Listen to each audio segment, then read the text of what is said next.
Μια φορά και έναν καιρό ήταν ένα αντρόινο που ζούσε αγαπημένα, ζούσαν ευτυχισμένα, είχαν ένα μαγαζάκι, αλλά το μαγαζάκι ήταν μακριά από το σπίτι.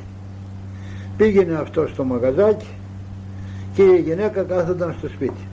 Ο αρχιδιάβολος φώναξε τις διαβόλοι όλοι και της είπε ότι θα πάτε, αυτό το αντρόινο πρέπει να το βάλετε να μαλώσει. Πέρασαν όλοι οι διαβόλοι.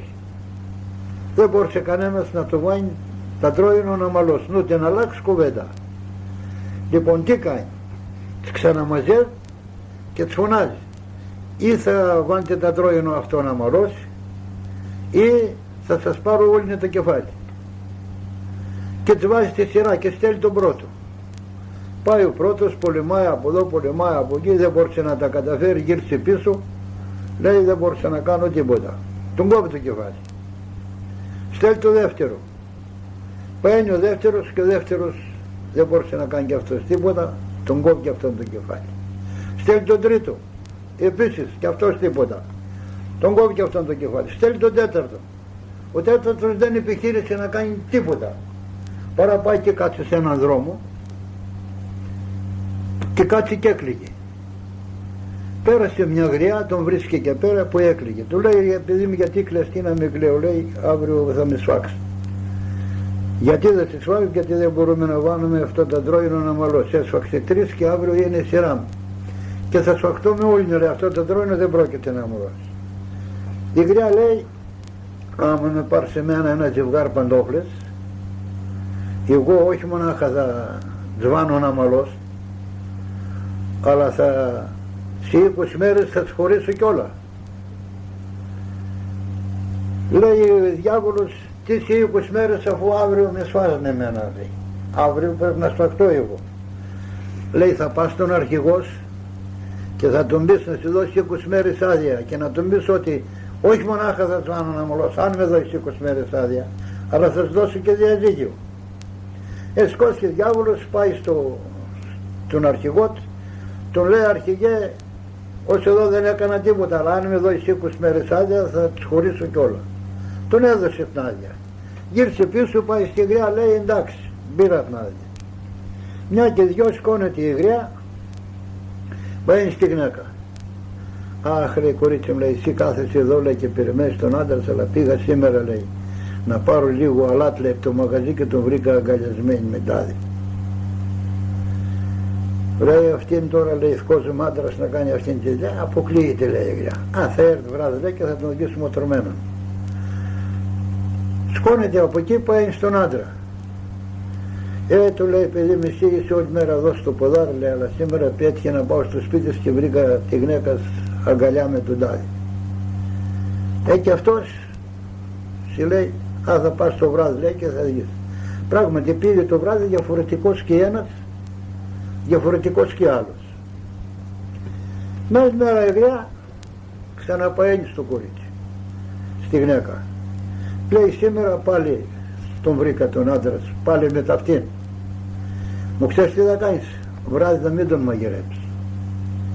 Σκόνεται παένει στον άντρα, τον λέει σήμερα τη γυναίκα σου πάλι τη βρήκα αγκαλιασμένη με ταυτόν και βράδυ ό,τι φαΐ δεν θα σε φτιάσει. Πάει άντρας το βράδυ, μοτρωμένος κι αυτός, μοτρωμένη κι αυτήν, η γυναίκα έκανε ό,τι είναι παιδιά, δεν μαγειρέψει.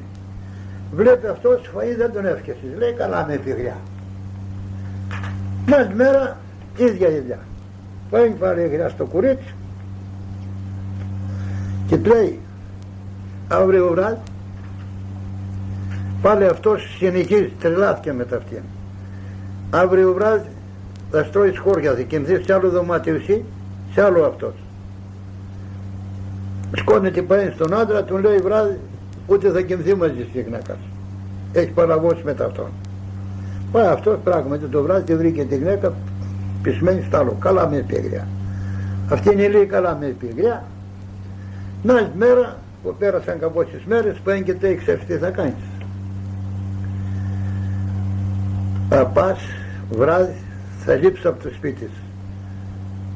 Κοντά που θα βασλεύει ήλιος θα λείψεις από το σπίτι σου. Θα πας που θα πας και θα βρεις ένα ξωράφι. Και θα πας η ώρα 12 νύχτα να τον κόψει τρίχες από το κεφάλι, να τους φέρει σε μένα, να τον κάνω μάια, να σε αγαπήσει. Σκόνεται, πάει στον άντρα, τον λέει βράδυ η γυναίκα, πρόσεξε καλά, ψάχνει για να βρει ξωράφι, βράδυ θα σε σφάξει.